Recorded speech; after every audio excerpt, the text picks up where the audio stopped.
বৈদিক শাস্ত্রে ইন্দ্র কোনো প্রাকৃতিক দৃশ্যমান বস্তু বা মূর্তি নন। তিনি হচ্ছেন বৃষ্টি বর্ষণের কারণ। তিনি সূর্য। তিনি সেই কারণ যা বজ্রপাত, বৃষ্টি ও নদী প্রবাহিত করে। বেদ অনুযায়ী ইন্দ্র হচ্ছেন ঈশ্বর বা পরম ব্রহ্মের একটি গুণবাচক নাম, যিনি ঈশ্বরের বর্ষণ শক্তির বিকাশ স্থল। যে পৌরাণিক দেবরাজ ইন্দ্র বা বাসবকে আমরা চিনি, ইনি কিন্তু তিনি নন। ইনি বৈদিক ইন্দ্র। বেদে ইন্দ্রই পরমেশ্বর। আগে একটি পর্বে এর একটা আভাস দিয়েছিলাম। এখন সেটি নিয়েই বিশদে আলোচনা করব। গত পর্বে আমি অগ্নিকে নিয়ে বলেছিলাম, বেদে ইন্দ্র কিন্তু তাঁরও উপরে, প্রধান স্তুতি প্রাপক। প্রাচীন ভাষ্যকার যাস্কের মতে ইন্দ্র নামের ব্যুৎপত্তি ঐশ্বর্যবাচক ইন্দ ধাতু থেকে ইন্দ্র, কিন্তু এ তো ইন্দ্রের সামান্য পরিচয় মাত্র। বেদে ইন্দ্র সর্বত্র। ইন্দ্র স্তুতি পাঠ করলে ইন্দ্র নামটি পরমেশ্বর সূচক সেটা অনুধাবন করা যায়। ইন্দ্র যে জগতের ঈশান বা ঈশ্বরের একটি প্রশংসাসূচক নাম, তার পরিচয় সংহিতায় খুবই উজ্জ্বল। সর্বাধিক ঐশ্বর্য একমাত্র পরমেশ্বরেরই। তাই ইন্দ্র শব্দের প্রধানার্থ হল পরমেশ্বর। তিনি দেবলোকের, স্বর্গলোকের বা জ্যোতির্লোকের অধিপতি, মহাপরাক্রমশালী যোদ্ধা, শত্রু বিমর্দক, বৃত্র সংহারক এবং সোমরসের মতো আপ্লুত আনন্দময় পুরুষ। দেবতা, যজ্ঞ, বৃত, গোধ চুরি, অসুরবধ, সোমরস ইত্যাদি শব্দগুলি মূলত প্রতীক ভাবনা রূপেই ঋগ্বেদে স্থান পেয়েছে। এদের প্রতীকী তাৎপর্য সম্পর্কে সব সময় সজাগ সচেতন না থাকলে বেদ মন্ত্রগুলির মর্মার্থ অনুধাবন করা প্রায় সম্ভব হয় না। দেবতা হলেন বস্তুর অন্তর্নিহিত শক্তির প্রতীক। যজ্ঞ হল বৃহৎ কর্মের প্রতীক। বৃত্র হল সেই আবরণী শক্তি যা আমাদের সত্তার সহজ ও শুভঙ্কর বিকাশকে রুদ্ধ করে দেয়। জড়তা তামসকে আঘাত না করলে তা থেকে বিদ্যুতের ঝলক বা বর্ষার বারিধারা নেমে আসে না। পরমেশ্বর রূপী ইন্দ্র আমাদের ভিতরে অন্তর্যামী রূপে বিরাজ করে এই কাজটি করেন। তাঁরই প্রসাদে গোধন চুরি নিবারিত হয়। বেদে গো শব্দের মুখ্য অর্থ রশ্মি বা আলো। বৃত্রবালা বা পনির নামের অসুরদের কাজই হল জীবনকে সংকুচিত, আড়ষ্ট ও পঙ্গু করা। তাদের কবল থেকে যখন ইন্দ্ররূপী পরমেশ্বরের প্রসাদে মুক্ত হই, তখন আমাদের যে আনন্দ ও উল্লাস, সেটি সোমরস পানের মধ্যে দিয়ে প্রকটিত।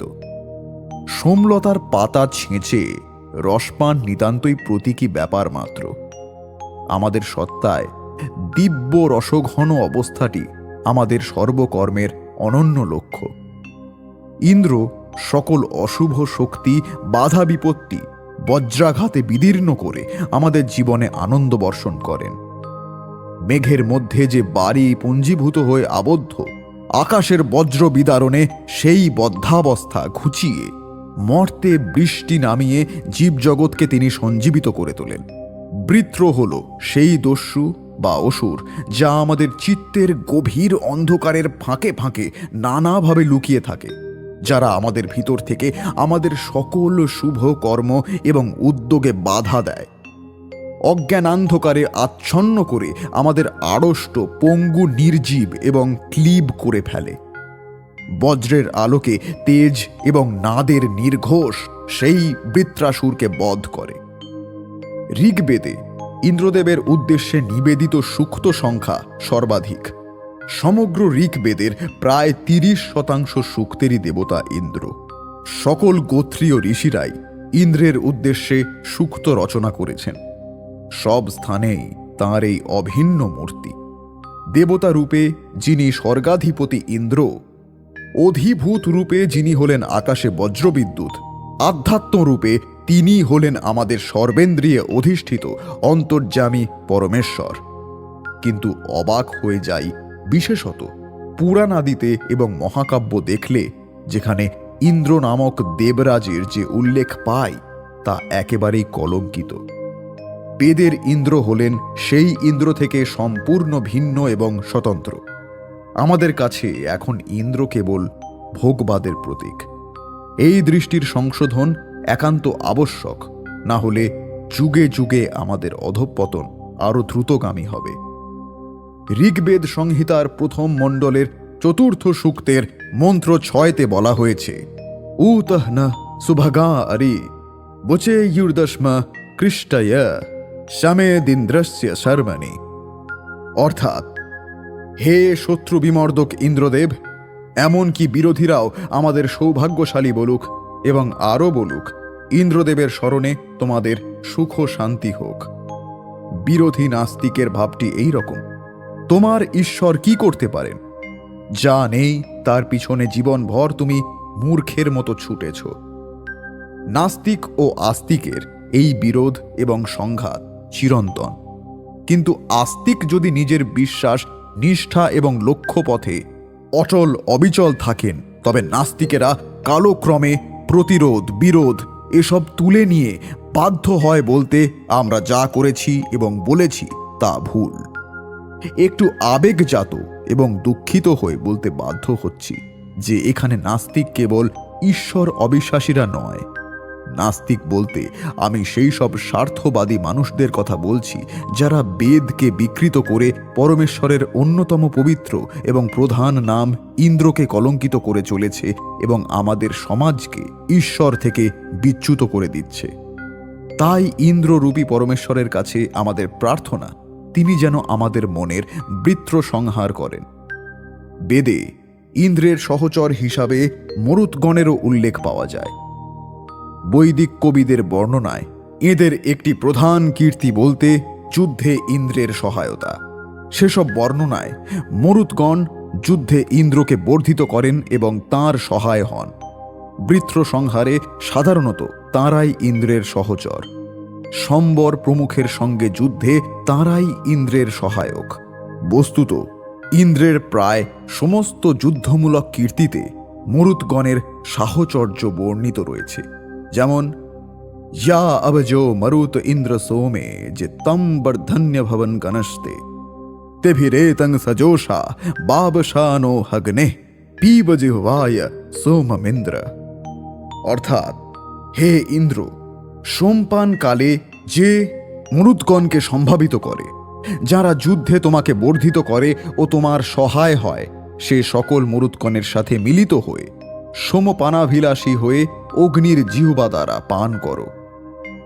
এখানে মনে প্রশ্ন আসতে পারে, এই সোম বা সোমরস কি? নশ্বর এই পৃথিবীতে মানুষের চিরকালের আকাঙ্ক্ষা অমর হওয়ার। প্রাচীন ঋষি থেকে আধুনিক গবেষক অনেকেই তাদের জীবন অতিবাহিত করেছেন এই অমরত্বের উপাদানের খোঁজে। মনে করা হয় সোমরস এমনই এক উপাদান, এটি শুধু ইন্দ্রের প্রিয় পানীয়ই নয়, যজ্ঞের প্রধান আহুতিও বটে। অনেকে সোমরস বলতে হয়তো মদিরা বোঝেন, কিন্তু আসলে তা নয়। এটি সোমলতা গাছের নির্যাস। দেবতাদের উদ্দেশ্যে, বিশেষ করে ইন্দ্রের উদ্দেশ্যে সোমরস অগ্নিতে আহুতি দেওয়া হতো। ঋগ্বেদের নবম মণ্ডলে সোম দেবতা নামে সোমের স্তুতি করা হয়েছে। বলা হয় বহুকাল আগেই সোমলতা বিলুপ্ত হয়েছে, কিন্তু তা কতটা ঠিক? প্রশ্ন তো উঠবেই, এত জনপ্রিয় পানীয় সত্যিই কি হারিয়ে গেছে? লতা অর্থে শুধু পেঁচিয়ে থাকা গাছে জড়ানো উদ্ভিদ নয়, বরং শীর্ণ কাণ্ড বিশিষ্ট উদ্ভিদও হতে পারে। বৈদিক যুগে হয়তো তেমনটাই বোঝাতো, কেননা বেদে সোমলতার যে গাঠনিক বর্ণনা দেওয়া হয়েছে তার সাথে কাণ্ড বিশিষ্ট উদ্ভিদের মিল পাওয়া যায়। সেটা বর্তমানের ইক্ষু তথা আখ গাছের সঙ্গে হুবহু মিলে যায়। মন্ত্রে বর্ণিত আছে সোমের দুটি পাতা ষাঁড়ের শিঙের মতো বাঁকা। এটি একবর্ষজীবী। শুধু তাই নয়, ইক্ষু যেভাবে কাণ্ডের মাধ্যমে জন্মায়, সোমের ক্ষেত্রেও তাই বলা হয়েছে। সোমরসকে যারা মদিরা ভেবে ভুল করেন, তাদের জেনে রাখা ভালো, বেদে মদিরা তথা যে কোনো নেশাকে নিষিদ্ধ বলা হয়েছে। সামবেদে সোমের স্তুতিতে বলা হয়েছে, উচ্চাতে জাত মন্ধসো দেবী সদ্ভুমাদদে উগ্রং শর্ম মহীশ্রব। স্বাদিষ্ঠায় মাদিষ্ঠায় পবস্ব সোম ধারায় ইন্দ্রায় পতবে সূত। অর্থাৎ, হে পবমান সোম, ঊর্ধ্বলোকে অন্ন রস রূপে উৎপন্ন জল ভূমিতে পতিত হয়ে প্রচুর অন্ন, বল ও সুখ দান করে। হে সোম, তুমি ইন্দ্রের পানের জন্য অভিযুত হয়েছ। অতি সুস্বাদু ও আনন্দধারায় খরিত হও। ইন্দ্রকে বেদে পরমেশ্বর বলা হলেও তাতে পরমেশ্বরের সংজ্ঞা সম্পূর্ণ হয় না। ঈশ্বর বা পরমেশ্বরকে নিয়ে আরও কিছুটা আলোচনা প্রয়োজন। বৈদিক দেবতার ধারণা হয়তো কিছুটা পরিষ্কার করতে পেরেছি। এবার কিছু কথা ঈশ্বর প্রসঙ্গে আবশ্যক, তবে এই পর্বে নয়, পরের পর্বে।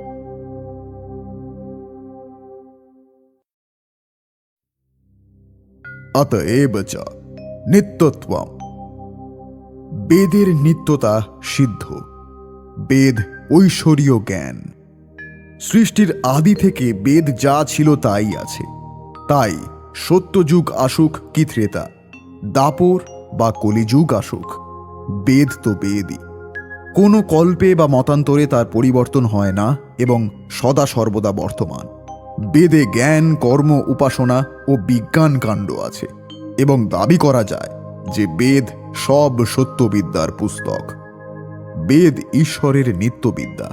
তার উৎপত্তি বা অনুৎপত্তি হতেই পারে না। অতএব তার বৃদ্ধি, ক্ষয় অথবা তাতে কোনো পরিবর্তন ঘটতে পারে না। এইসব কারণে বেদ প্রতিপাদিত বৈদিক ধর্ম শাশ্বত, সত্য ও সনাতন। বেদে পরা ও অপরা দুই প্রকার বিদ্যা আছে। অপরা বিদ্যা দ্বারা পৃথিবী এবং তৃণ থেকে প্রকৃতি পর্যন্ত পদার্থ সকলের গুণের জ্ঞান হয় এবং তার দ্বারা সম্যক কার্যসিদ্ধি হয়। তৃতীয় পরা বিদ্যা দ্বারা সর্বশক্তিমান ব্রহ্ম অর্থাৎ ঈশ্বরকে জানা যায়। বেদ জ্ঞান সর্বদোষ রহিত এবং এর তুলনায় অন্য কোনো জ্ঞান দাঁড়াতে পারে না। বেদে সব সত্যবিদ্যার মূল হওয়ায় বেদ পূর্ণ এবং বেদ প্রতিপাদিত ধর্ম পূর্ণ। আজ আমাদের আলোচ্য বিষয় এই পরাবিদ্যা। ঈশ্বর এক এবং অদ্বিতীয়। ঈশ্বর নিরাকার। এই কথা তো আমরা সকলেই শুনেছি। নিরাকার অর্থে আমরা বুঝি যার কোনো আকার নেই। এটা অবশ্যই ঠিক, কিন্তু এর সাথে নিরাকার শব্দের আরও একটি অর্থ বেদে বোঝানো হয়েছে। নিরাকার অর্থে যার থেকে সমস্ত আকার নির্গত হয় বা সৃষ্টি হয়, অর্থাৎ এই সমস্ত ব্রহ্মাণ্ড ঈশ্বর থেকেই, ঈশ্বরের মাঝেই সৃষ্টি হয়েছে। ঈশ্বর এবং দেবতার মধ্যে কিন্তু যথেষ্ট পার্থক্য আছে। অনেকে এই পার্থক্যটাই গুলিয়ে ফেলেন। বেদের সরলীকরণ করতে যখন পুরাণ রচনা করা হলো, তখন বৈদিক দেবতারা মানুষের মতো কাল্পনিক রূপ পেলেন, যাতে আমাদের সনাতন বৈদিক ধর্ম সহজভাবে মানুষ গ্রহণ করতে পারে। কারণ বেদ পাঠ তখনও সকলের পক্ষে সহজ ও সম্ভব ছিল না। ঈশ্বর কিন্তু কোনো রূপ পাননি। তিনি নিরাকারই থেকেছেন কল্পনাতেও। প্রশ্ন উঠতে পারে, সে না হয় বুঝলাম ঈশ্বর আছেন, কিন্তু তার প্রমাণ কিভাবে পাব? আসলে ঈশ্বরকে প্রমাণ নয়, উপলব্ধি করতে হয়। যেহেতু ঈশ্বর হচ্ছেন সবচেয়ে সূক্ষ্ম অতীন্দ্রিয় সত্তা, সেহেতু ঈশ্বরের প্রত্যক্ষ প্রমাণ পাওয়া আমাদের সীমিত ক্ষমতার ইন্দ্রিয় যেমন নাক, কান, চক্ষু, জিহ্বা, ত্বক এগুলোর দ্বারা কোনোদিনই সম্ভব নয়। একমাত্র ইন্দ্রিয় যা ঈশ্বরের উপলব্ধি করতে পারে তা হল মন। যখন মন সম্পূর্ণ নিয়ন্ত্রিত, সকল ধরনের বিঘ্ন সৃষ্টিকারী উপাদান থেকে মুক্ত এবং ঈশ্বরের সকল ধরনের গুণ সম্পর্কে অধ্যয়ন এবং চর্চার মাধ্যমে অবগত, তখনই এই উপলব্ধি সম্ভব। যিনি সৃষ্টির মূলে, তিনি যে সৃষ্টির প্রতিটি কণায় বাস করবেন এটাই তো স্বাভাবিক। তাই বৈদিক ধর্মে সমগ্র সৃষ্টিকে পুজো করার প্রচলন। যে পঞ্চভূতে এই মহাজগৎ নির্মাণ, সেই পঞ্চভূতকেই দেবতারূপে পুজো করা হতো। ঋগ্বেদে কিন্তু ঈশ্বর শব্দটির উল্লেখ নেই, কিন্তু বৈদিক ধর্মে ঈশ্বর সম্পর্কে ধারণা আছে। তাই ঈশ্বরকে বুঝতে আমাদের বৈদিক ধর্মকে একটু বুঝতে হবে। তাহলে ঈশ্বর ধারণা আরও স্পষ্ট হবে। বৈদিক ধর্ম কোনো ব্যক্তি বিশেষের আদেশ বা পূজা অর্চনার নাম নয়, এটা একটা জীবনধারার নাম। এই ধর্ম মানব ও মানব সমাজকে সুখ শান্তি ও প্রগতি প্রদান করে। এটা কোনো বিশেষ দেশ কাল ও পরিস্থিতির ফসল না হয়ে সর্বব্যাপক সত্য। এর তত্ত্ব ও সিদ্ধান্ত সার্বদেশিক ও সার্বকালিক। বৈদিক ধর্ম যুক্তিবাদী, এতে যুক্তিতর্কের অবকাশ আছে। অন্ধবিশ্বাসের উপর ভিত্তি করে নয়, নিজের বিবেক বুদ্ধি দিয়ে বিচার করে তবেই এই পথে চলতে পারেন।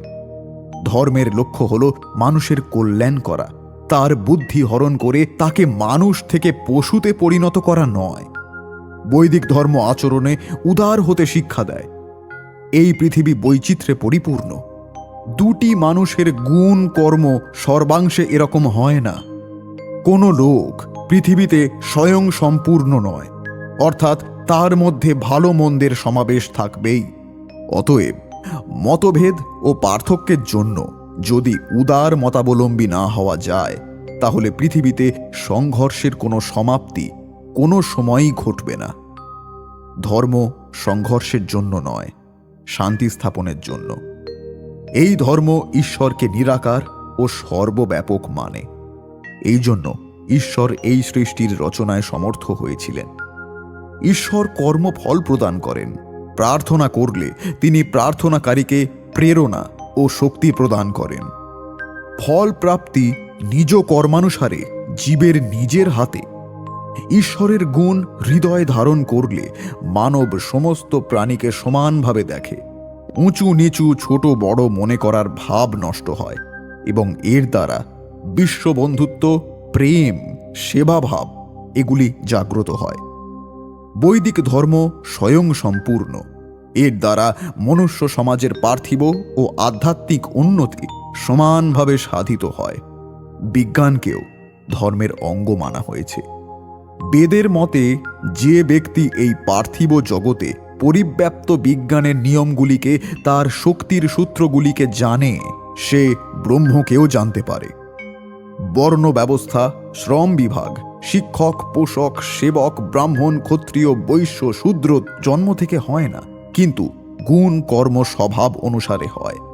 তাছাড়া আশ্রম ব্যবস্থা, ব্রহ্মচর্য থেকে সন্ন্যাস পর্যন্ত জীবনের প্রতিটি অবস্থার সম্যক জ্ঞান এই ধর্মে বিদ্যমান।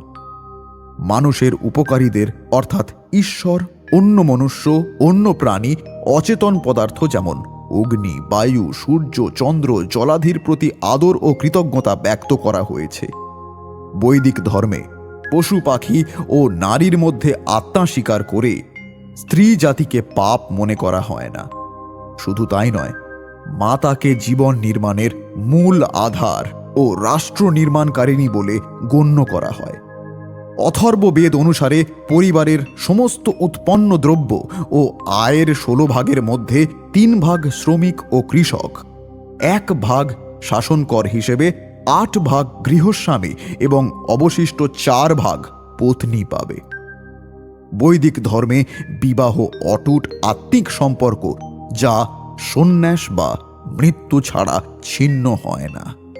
বহু বিবাহকে এই পবিত্র বন্ধনের শত্রু বলে মনে করা হয়। সতী প্রথার কোনো স্থান নেই। গর্ভাধান থেকে অন্ত্যেষ্টিক্রিয়া পর্যন্ত 16টি সংস্কার মানুষের উন্নতির জন্য, যা অন্যত্র দুর্লভ। এখানে সমগ্র জগতে ঐক্যের দর্শন পরিলক্ষিত হয়। পৃথিবীর সব বিজ্ঞানীরা এই মান্যতার সমর্থন করেন। বৈদিক ধর্মের নিজস্ব পর্ব বা উৎসব আছে। সেগুলো শুধু ধর্মীয় নয়, রাষ্ট্রীয় পর্বও বটে। এই পর্বগুলি সাধারণত 2টি ঋতুর সন্ধিক্ষণে হয়। হোমযজ্ঞ বা অগ্নিহোত্র, বায়ু জলাধি শুদ্ধি হেতু এবং প্রদূষণের বিরুদ্ধে বৈজ্ঞানিক ব্যবস্থাও বটে। রাখি বন্ধন, বিজয়া দশমী, দীপাবলি, হোলি, দোল ইত্যাদি রাষ্ট্রীয় পর্ব। বসন্তোৎসব, নবান্ন, পয়লা বৈশাখ এগুলি ক্রান্তি ও পরিবর্তনের প্রতীক। বৈদিক ধর্ম তথাকথিত ধর্মগুলির মূল স্রোত। যা কিছু ভালো তা সবই এর অবদান। পৃথিবীর কোনো ধর্ম এখনো এমন কোনো সত্য জ্ঞানের পরিচয় দিতে পারেনি যা আগে থেকে বেদে বিদ্যমান ছিল না। বেদ সমস্ত মনুষ্য মাত্রের জন্য, কোনো বিশেষ ধর্মের মানুষের জন্য নয়। বেদ মন্ত্রে উল্লিখিত আছে, ওম যথেমাম বাচম কল্যাণী মাবদানি জনেভ্য, অর্থাৎ আমি যেমন সব মানুষ মাত্রকে কল্যাণময়ী বেদ প্রদান করেছি, তোমরাও সেই জ্ঞান সবাইকে দান করো। ওম মিত্রস্য চক্ষুষা সর্বাণি ভূতানি সমীক্ষামহে পশ্য দেবস্য কাব্যং না মমার নর্জীয়তি, অর্থাৎ সবাইকে মিত্রবৎ মনে করবে। পরমেশ্বরের জ্ঞান বেদ কখনো নষ্ট হয় না বা জীর্ণ হয় না। কত উচ্চ আদর্শ, শিক্ষা এবং দর্শন ও উপদেশপূর্ণ, যা অন্য ধর্মগ্রন্থ থেকে অবশ্যই শ্রেষ্ঠ। বেদ বিষয়ে আমেরিকান বিদ্বান থেরো উল্লেখ করেছেন যে, of all the so called revelations, Vedas are the only ones whose principles are based on reason and science. যত সব ঐশ্বরীয় গ্রন্থ আছে তাদের মধ্যে কেবল বৈদিক সিদ্ধান্ত, যুক্তি ও বিজ্ঞানের উপর আধারিত। সুতরাং বন্ধুরা, এই সকল প্রমাণ ও শাস্ত্রীয় বচন দ্বারা সিদ্ধ হয় যে মানুষের সৃষ্টির আদিতে নৈমিত্তিক জ্ঞানের আবশ্যকতা হয়। সেই ঈশ্বর ব্যতীত অন্য কেউ নেই যে এই জ্ঞান দান করতে পারে। তাই ঈশ্বর এবং বৈদিক ধর্ম পরস্পর সম্পর্কযুক্ত। যেমন পিতা নিজ পুত্রের কল্যাণার্থে সব প্রকার শিক্ষা দীক্ষা দিয়ে তার কল্যাণ চান, এই প্রকার ঈশ্বর নিজ সৃষ্টির কল্যাণার্থে সৃষ্টির সাথে ঋষির মাধ্যমে সত্য সনাতন পবিত্র বেদ জ্ঞান দান করেছেন, যাতে মানুষ তাদের নিজ কর্তব্য অকর্তব্যের নির্ধারণ করতে পারে। তাহলে মানুষ হিসেবে আমাদের কর্তব্য কি বলবো, তবে এই পর্বে নয়। আগামী পর্বে আমরা আলোচনা করব এই কর্তব্য সম্পর্কেই।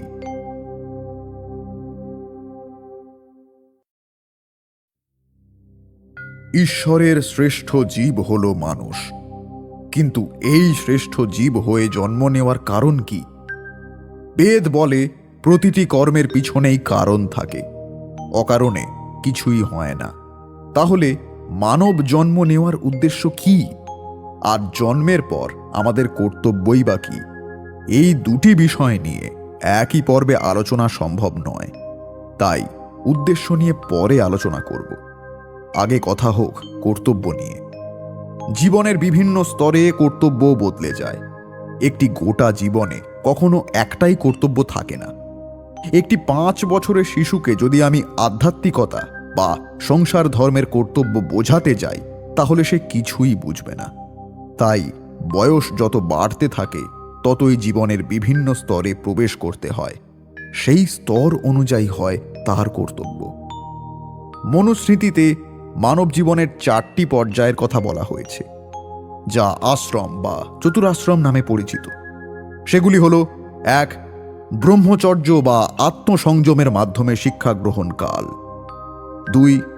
গার্হস্থ্য বা সংসার জীবনযাপনের মাধ্যমে সৃষ্টি রক্ষা। 3.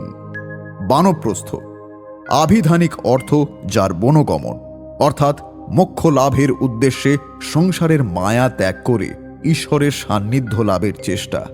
এবং সন্ন্যাস, অর্থাৎ সম্পূর্ণরূপে সংসার ত্যাগ ও ষড়রিপু, অর্থাৎ কাম, ক্রোধ, মোহ, মদ, মাৎসর্য এগুলি দমন করে মোক্ষ লাভের চেষ্টা।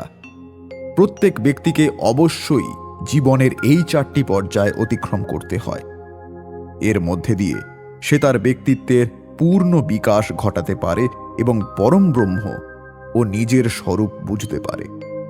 ব্রহ্মচারী যখন সংসার জীবনে প্রবেশ করে তখন তাকে একাধিক লোকের সঙ্গে সম্পর্ক স্থাপন করতে হয়, যেমন তার পরিবারের সদস্যবর্গ, বন্ধুবান্ধব, পাড়া প্রতিবেশী ইত্যাদি, এবং এভাবেই তার ব্যক্তিত্বের বিকাশ ঘটে।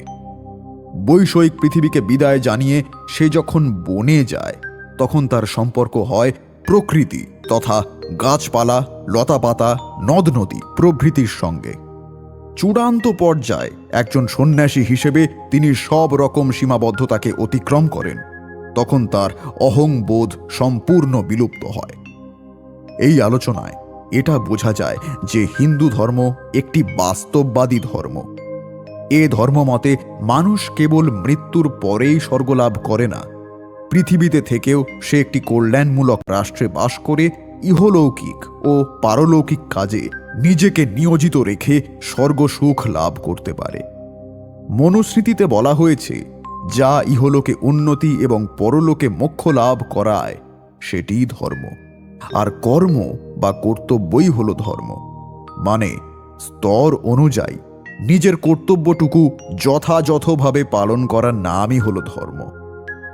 কারোর কারোর মতে চতুর্বর্গের মধ্যে ধর্ম ও অর্থ শ্রেষ্ঠ। কেউ কেউ বলেন কাম, যা ইন্দ্রিয় সুখ, ও অর্থ, যা সম্পদ, এগুলিই প্রধান। কারোর মতে শুধু ধর্ম এবং কারোর মতে শুধু অর্থ প্রধান। কিন্তু চূড়ান্ত সত্য এই যে অভ্যুদয় অর্থাৎ উন্নতি এককভাবে ধর্ম, অর্থ, কাম কোনোটির উপরেই নির্ভরশীল নয়। এই তিনের সমন্বয়ে তা অর্জন করা সম্ভব। সর্বোচ্চ শান্তি, যাকে হিন্দু ধর্মে নিঃশ্রেয়স, নির্বাণ, মোক্ষ, মুক্তি ইত্যাদি নামে অভিহিত করা হয়, তা অর্জিত হয় পরমাত্মার সঙ্গে জীবাত্মার একীভূত হওয়ার মধ্যে দিয়ে। যারা একেশ্বরবাদ বা দেবদেবীতে বিশ্বাস করেন না, বা মৃত্যুর পরের জীবন সম্পর্কেও যাদের বিশ্বাস নেই, তারাও সামাজিক জীবনযাপনের জন্য নির্ধারিত আচরণবিধি এবং আইনকে অপরিহার্য বলে স্বীকার করে। এবং আইন বা আচরণবিধি দেশ, কাল ও পাত্রভেদে পৃথক হতে পারে, কিন্তু মানুষের খেয়াল খুশি এবং কুপ্রবৃত্তির নিয়ন্ত্রণ ছাড়া সুন্দর ও নিরাপদ সমাজ জীবন সম্ভব নয়। এ কারণেই মানুষের আধ্যাত্মিক সম্পর্কের ভিত্তিতে তার সামাজিক স্বার্থের সমন্বয়ের ধারণা গড়ে উঠেছে। কর্তব্যের সংজ্ঞাবাহক বেদের একটি শ্লোক এখানে উল্লেখ করব। ইয়ে বিশ্বাস নির্বাহং তবন্তি হবচান কদাপি ন প্রবিচলন্তি ঈশ্বর নামনা কতং প্রতিজ্ঞা নির্বাহয়ন্তি তে বৈ বিশ্বাস পরায়ণা। অর্থাৎ তারাই ঈশ্বরের প্রতি বিশ্বস্ত যারা তাদের নিজের কর্তব্য যথাযথ পালন করেন, যাদের কথায় কোনো চ্যুতি হয় না, মানুষকে প্রদত্ত প্রতিশ্রুতি ঈশ্বরের প্রতি কর্তব্য জ্ঞানে পালন করেন। এটা গেল চতুরাশ্রম অনুযায়ী সারা জীবনের কর্তব্য, যা কিছুটা আধ্যাত্মিক। এই চতুরাশ্রম তো সবার জন্য প্রযোজ্য ছিল না। শিক্ষিত সম্প্রদায়ের সাথে অশিক্ষিত সম্প্রদায় তখনও সমাজে বিদ্যমান ছিল। একটা সমাজে যে সকলেই বেদ শিক্ষায় শিক্ষিত হবে এমনটা নয়। তাই আরও একটি আশ্রম জীবনের মূল পর্যায়ে এসে যুক্ত হতো, সেটি হলো বর্ণাশ্রম। এই সম্পর্কে মনুস্মৃতিতে বিস্তারিত আলোচনা করা হয়েছে। ঋগ্বেদের পুরুষ সূক্তে এর বীজ নিহিত, যেখানে সমগ্র মানব সমাজকে এক বিশ্ব মানব বা সমাজ মানব হিসেবে বিবেচনা করা হয়েছে। এই বিশ্ব মানব বা বিরাট পুরুষের মুখ থেকে ব্রাহ্মণ, বাহু থেকে ক্ষত্রিয়, উরু থেকে বৈশ্য এবং পা থেকে শূদ্রের জন্ম হয়েছে। এভাবেই মাথা বা মেধা, বাহু বা শক্তি, উরু বা ব্যবসা এবং পা বা কৃষি সমন্বিত এক পুরুষের কল্পনা করা হয়েছে, যিনি অন্য সকল জীবের উপর কর্তৃত্ব করেন। পুরুষ সূক্ত এই বর্ণাশ্রম ধর্ম অনুসারে মানুষকে 4টি সাধারণ ভাগে ভাগ করেছে। ভাগগুলি হল: 1. ব্রাহ্মণ, অর্থাৎ জ্ঞান, বিজ্ঞান, সাহিত্য, শিক্ষা ও চিন্তা শক্তিতে পূর্ণ মানব। 2. ক্ষত্রিয়, অর্থাৎ শৌর্য বীর্যে পরিপূর্ণ মানুষ। 3. বৈশ্য, অর্থাৎ ব্যবসা ও অর্থ সংগ্রহে উৎসাহী মানব। এবং 4. শূদ্র, অর্থাৎ স্বল্প বুদ্ধি সম্পন্ন ব্যক্তি, যারা সীমিত চিন্তা চেতনার বাইরে কোনো কাজ করতে পারেন না এবং যারা শুধুমাত্র কায়িক পরিশ্রমের উপযুক্ত। এই সব সমন্বিত সামাজিক পুরুষের মস্তক থেকে ব্রাহ্মণের উৎপত্তি এবং পা থেকে শূদ্রের উৎপত্তি। এ ধারণা একটি সামাজিক বিতর্কের সৃষ্টি করেছে। জন্ম তথা উৎপত্তিগত কারণে এ ধারণা স্বীকৃতি পেয়েছে যে সামাজিক অবকাঠামোয় ব্রাহ্মণদের শ্রেষ্ঠতর অবস্থান রয়েছে, যার দ্বারা তারা সমাজে স্বীয় নিয়ন্ত্রণ অক্ষুণ্ণ রাখতে পারে।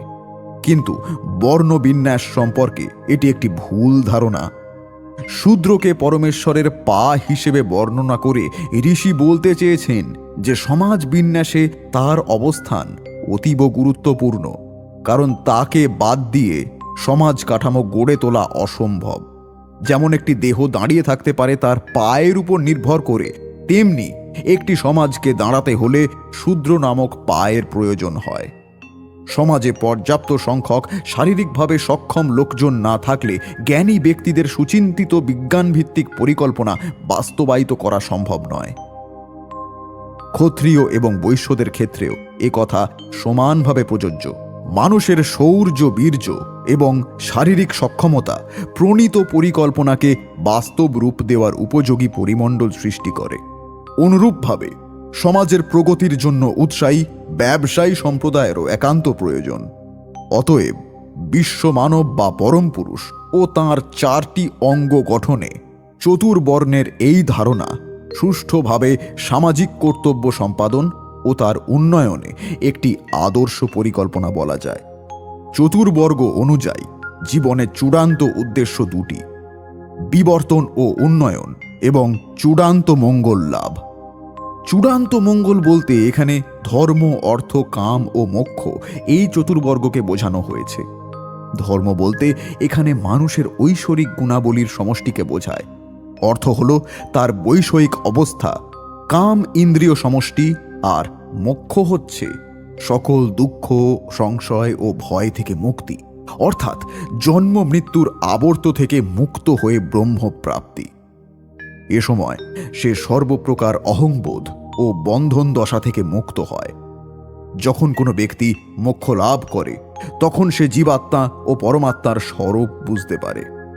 পর্বটি শেষ করব দারুণ একটা শ্লোক দিয়ে, যা কর্তব্য পালনে উদ্বুদ্ধ করে। আস্তে ভাগ আসীনস্য চরৈবতি চরৈবতি চরণ বৈ মধু বিদন্তি চরণ সাধু উদুম্বরম পশ্য সূর্যাস্য শ্রেমণং ইয়ো ন তন্দ্রায়তে চরণ চরৈবতি চরৈবতি চরৈবতি। অর্থাৎ অকর্মণ্য ব্যক্তির জন্য ঈশ্বর কপালে দুঃখ লিখে দেন। সুতরাং অক্লান্ত কর্মে নিয়োজিত হও। অরণ্যে ভ্রমণ করলে মধু পাওয়া যায়, কিন্তু মধু আহরণের জন্য পরিশ্রম করতে হয়। দেখো, সূর্য সারাক্ষণ এগিয়ে যাওয়ার ব্রত নিয়েছেন, কখনো আলস্য করেন। তাই সূর্য চির যৌবনময়। ঈশ্বরে ভরসা রেখে কর্মকাণ্ডে এগিয়ে চললে সৌভাগ্যের দ্বার খোলে। তাই এগিয়ে চলো, এগিয়ে চলো, এগিয়ে চলো।